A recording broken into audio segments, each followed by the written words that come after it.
Très bien. Bonjour, bonsoir, Bandeko Balandi. Macheza, Yakobeba, Nakatia Sud Kivu. Tous les militaires du M23 orphelins. Orphelins, Bandeko Balandi. Orphelins comment papa Eva. Baoti, kokini sabango lisusu, Nakati ya Luhihi. Na Luhihi, bakini bambang moko ko sakanate auto zoloba. Non seulement Nakati ya Luhihi, qui bâtit plus de 14 localités. Oyo ba pakati bambangu bazo kokate. Je vais vous expliquer pourquoi bazo pakata bambangu bazo kima bande ko balandi. Tozolo ba déjà nanga akomiko accusé Kagame du véritable traître. Abia memi bango na kacha libulu après balokeli bango akeko signé kuna il faut basilana. Nanga zawapi azana Kampala. Pourquoi azo fanda suna Kigalite bande ko balandi. Bonjour, bonsoir. Tout doit dépendre de l'heure à laquelle vous allez nous suivre. Merci et surtout bienvenue à ce magazine d'actualité, d'information générale en République démocratique du Congo, plus particulièrement à l'est du pays, notre pays, qui était agressé par les voisins, les Rwandais. L'histoire retiendra que le président Tshisekedi a mis complètement fin au cycle d'agression dans notre pays par le Rwanda. Complètement fin. Et là, quand benga paix durable et éternelle. Bandeko nzamba pambola bino bisika biso bozwami. Tokolobela makamongo na lombango pe tokolobela pe matali déclaration ya ba waza na front nord balobinini concernant mayebasa na katia komona na terrain message nini bapesi na fati bandeko balandi. Nde le dernier message tokosisa na yango manaka mabisoma mukolo mwa lelo to dimanche le 27 avril 2025 na koumela pendiate na otiki la bino temps vraiment Rolanda du début à la fin. Et c'est on a katia ba congolais na zo pièce bino vraiment bambote belé bande tozo banda toza na katia luhihi avant na commenter d'abord ba matali na katia luhihi ndenge ba kimisi ba nyangala kata ba mususu ezana ba image musu ezali vraiment horrible na kotia awate. Non seulement que balenche bango, non seulement que balie bango, mais bongomona ndenge basali kana bango esika obatiaki lokola point stratégique. Je vais vous expliquer d'abord le contour boye d'abord Luhihi ezali nini, ezali wapi, ezalaki localité nini, pona nini ba au M23 ba wela ki kozwa yango à combien de kilomètres na ville ya Bukavu. Je vais vous donner tous les détails. Tolandana nous, nalingi tolandana nous. Témoignage ya bazali sur terrain. Louis. Voilà, tout la témoignage ya bazali sur terrain. Après on se retrouve tout juste après pour bien d'autres détails. C'est parti. Louis.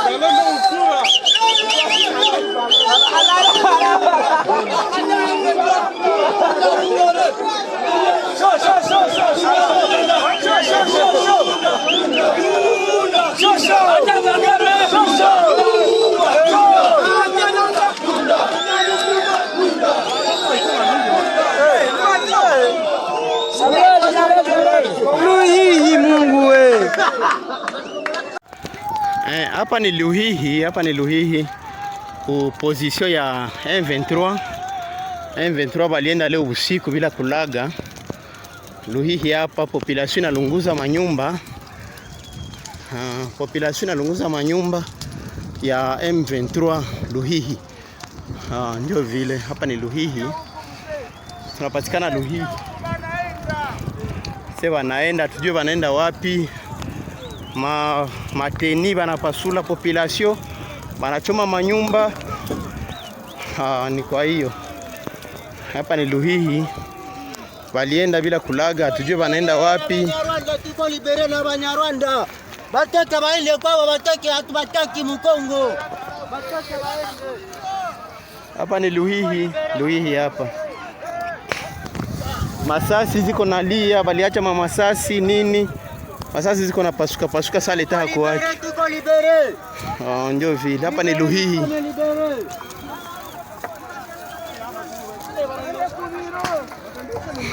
Baliacha mamasasi kule kunani hapo. Mukae hapo baliacha mamasasi.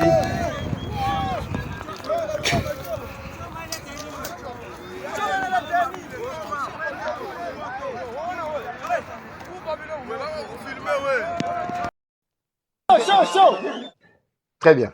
Alors, ce que vous devez retenir ici, Bandeko Balandi, Namaimatali, Luhihi. Luhihi, ezaki n'importe quelle localité. Ndenge boza komona Luhihi wana ezali pene. Ezali pene ya laki wana nde bomoni laki etandami.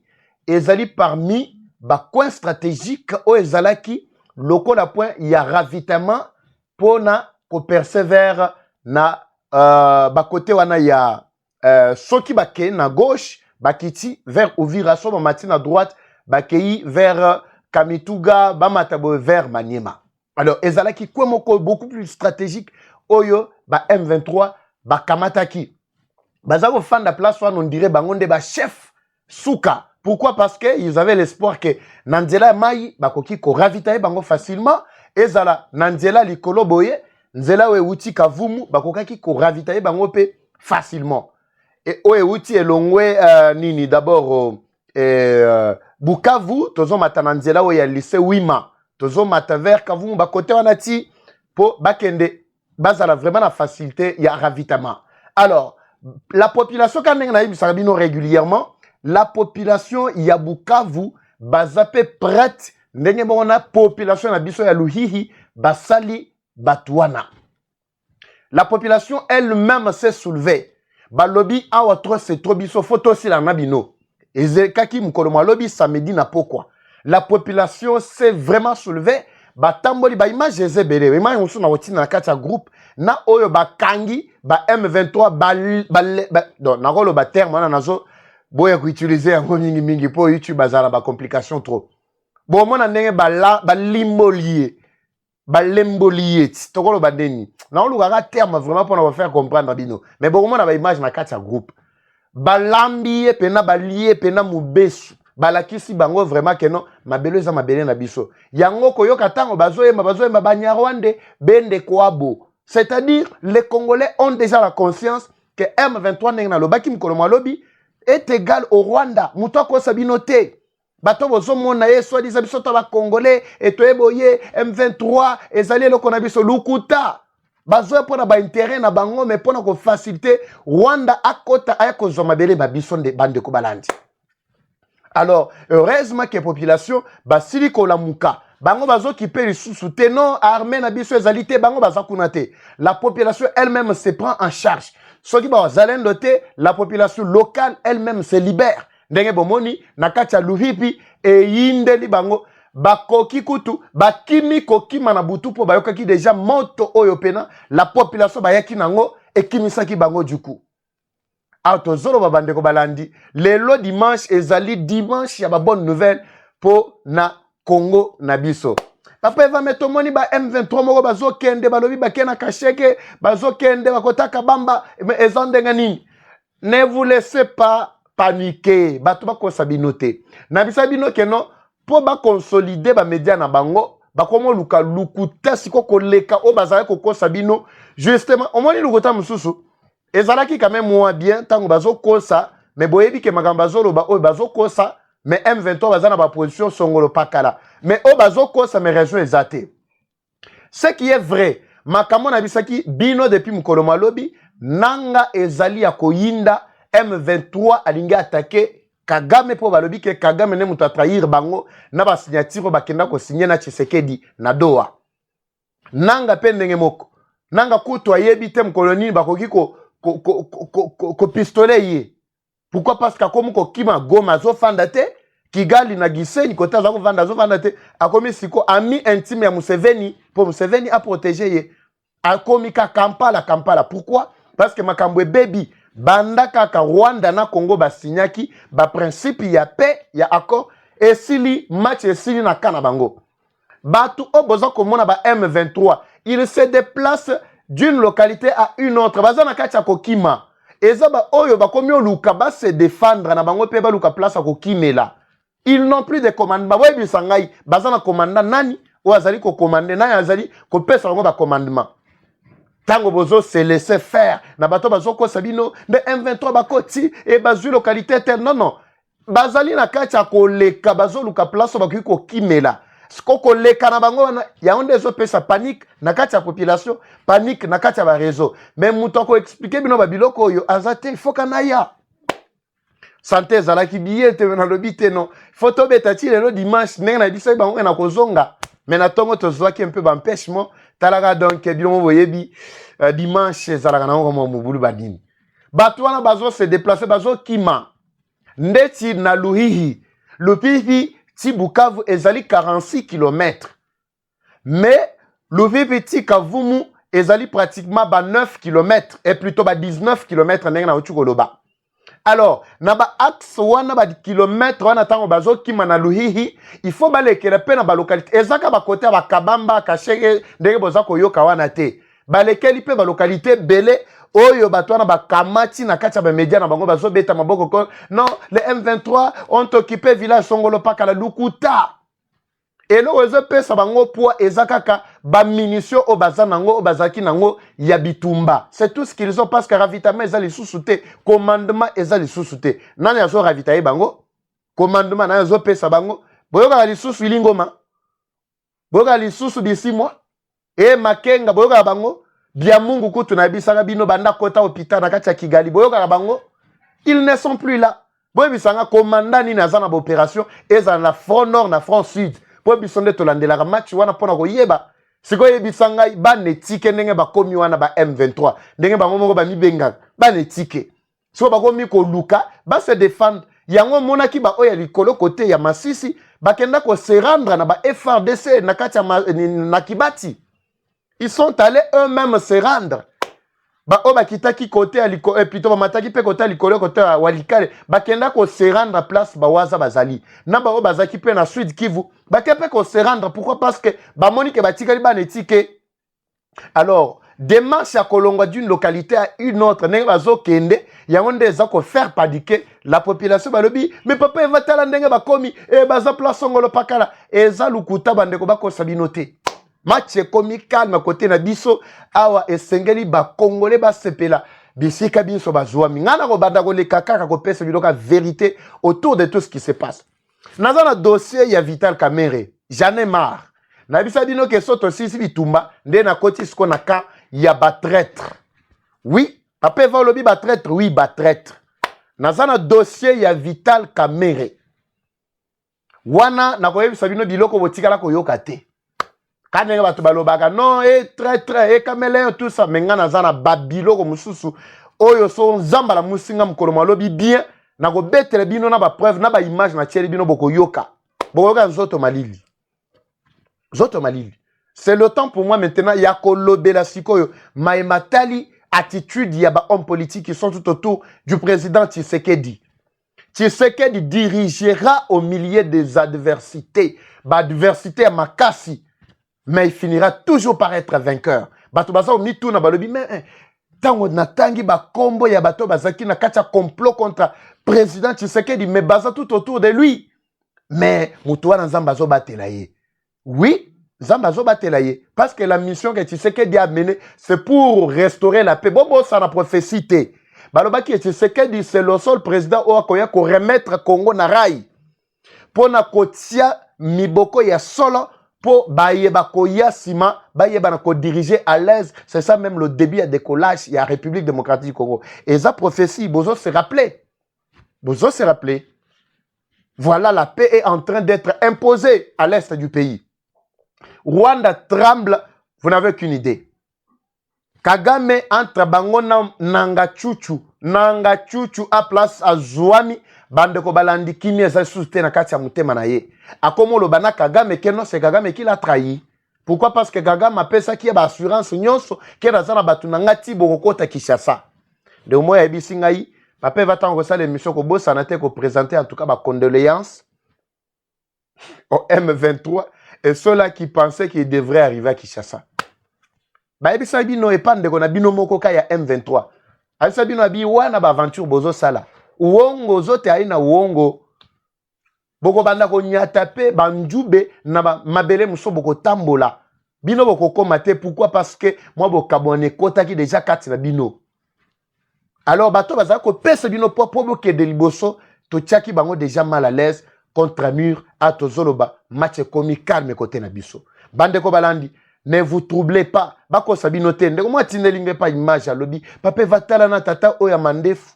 Tata oya misu mahondo boy atambolaka asala émission ya simbi ka moko pomoko boy tout ça je sala aluka ka biloko lukuta ne bandi lelo te bandeko lukuta za kala bolandaka yete bino monde bo mi lukela ba stress oui c'est vrai un certain moment que ne ko toka ba stress kuna me boya nango awa tozo ngisela ngo ba rwandais lelo kimi ekoti na kati ya mitema bino. Pourquoi? Parce que ils ont un bateau bazaki ko troublé bino mais to bano yebisa bino ke bitumba o ekosila yango penesa na kacha kosila. C'est tous les Congolais qui ont pris déjà conscience. Tous les Congolais basu conscience. Azoko sabango et pla ezaboye azo expliquer bango biloko lukuta ya accord makamango Amérique bomona ki Amérique a telemiye wana afandeli dossier. Bakoti mai.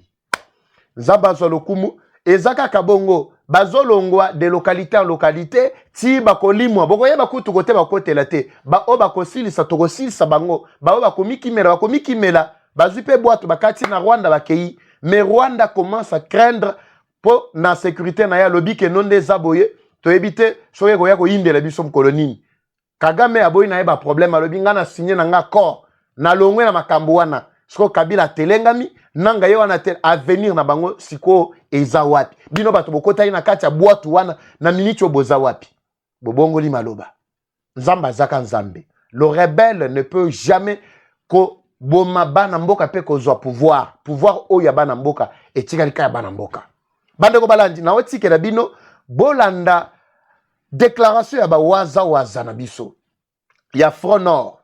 J'insiste parce que na lina tika bino na tika la biso bino plutôt bolanda déclaration na tina suka. Oui, yangonde ko sil c'est mission na biso mukolo malelo.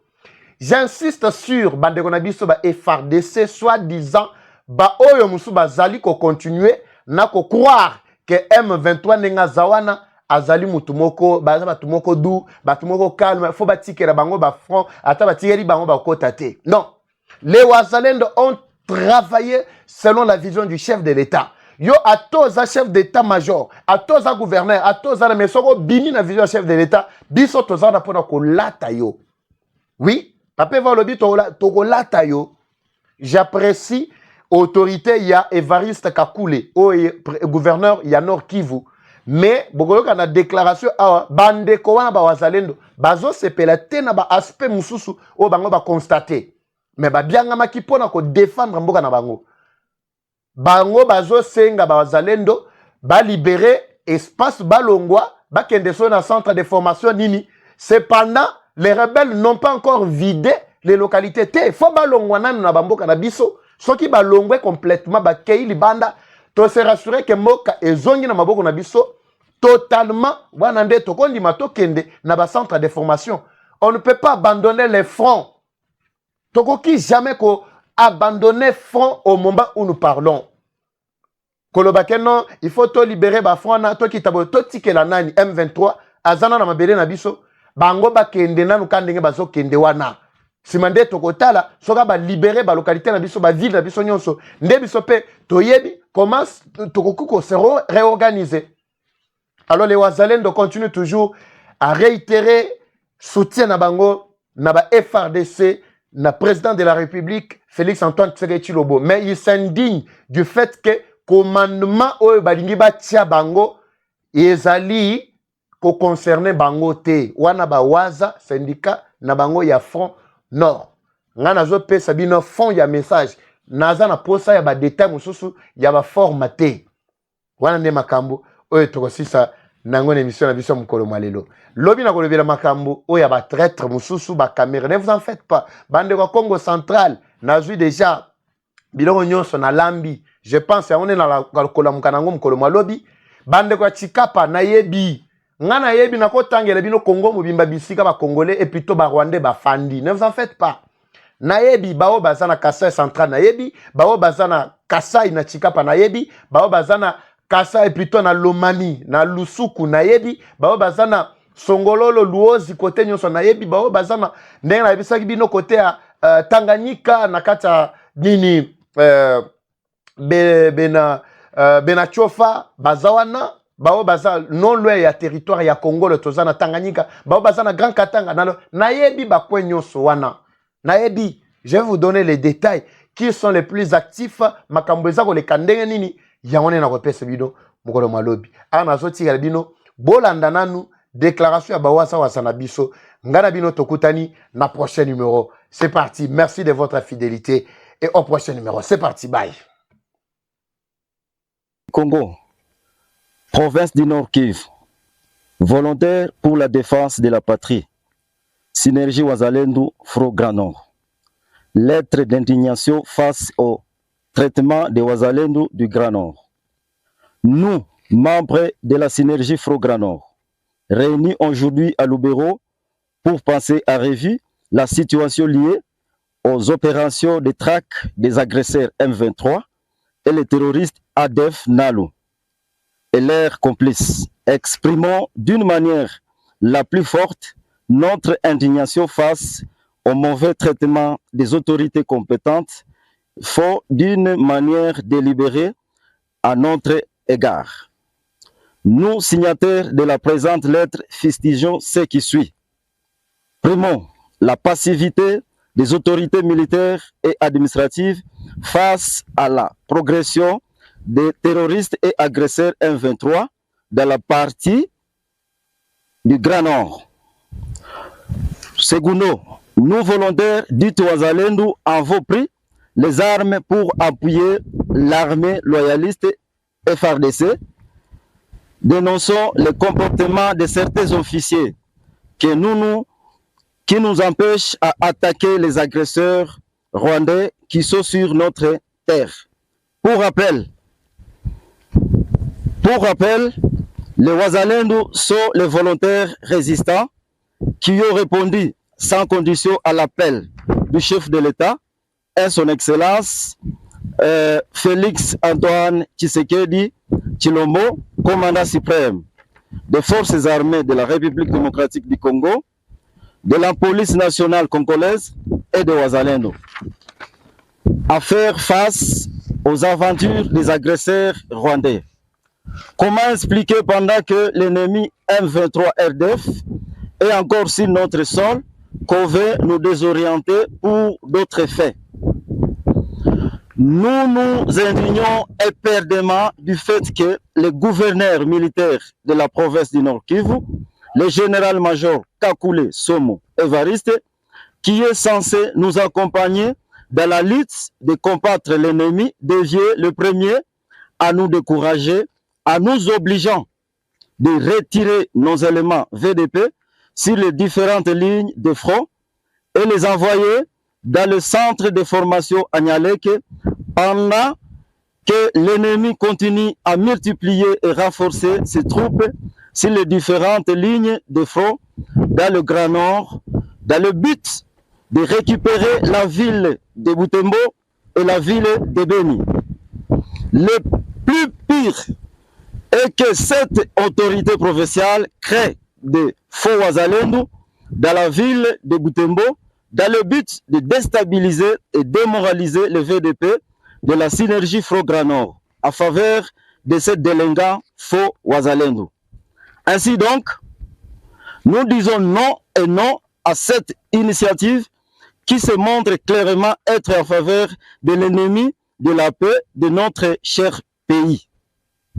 Nous serons d'accord avec cette idée lorsque le dernier élément de RDF et M23 quittera le sol congolais. 3. C'est depuis le mois de février que nous, VDP du Grand Nord, ne recevons plus la ration militaire. Pourtant, nos éléments sont toujours actifs sur les différentes lignes de front. Signalons ici que pendant la gouvernance du fait général-major Peter Kirimwami, nous, VDP, recevions facilement la ration provenant du gouvernement central de Kinshasa, même si c'était insuffisant par rapport à nos effectifs. 4. Nous demandons au gouverneur militaire, le général-major Kakule Somo Evariste, de nous remettre notre véhicule marque Land Cruiser que le gouvernement central nous a doté, et cela en 48 heures. 5. La synergie Frogra Nord ne reconnaît pas le colonel Sekololo Cyprien comme coordonnateur de VDP. Cet officier joue le jeu de l'ennemi car il demande le VDP de quitter les lignes de front alors que les ennemis renforcent ces axes en hommes chaque jour. Ce même officier trompe son hiérarchie en disant que les VDP reçoivent la ration chaque le 15 et le 30 chaque mois. 6. La synergie Front-Grand Nord demande aux autorités provinciales de libérer sans condition aucune les patriotes VDP arrêtés et admis dans les prisons de Kangwa Ibeni et Kakwangura de Butembo et dans les différents cachots le plus vite possible. Eu égard de tout ce qui précède, nous demandons au chef de l'État, notre commandant suprême, d'écouter notre cri d'alarme. Nous restons sereins et solidaires auprès des forces armées de la République démocratique du Congo et réitérons notre ferme engagement pour défaire complètement tout mouvement suspect sur notre sol congolais. La lutte continue, la patrie ou la mort. Fait à Lubero le 26 avril 2025. Les signataires sont les suivants. 1. Kambale Mayani, du mouvement IPLC. Gingabo, du mouvement Victimes de massacre. Tumba Mussolini, MCLP.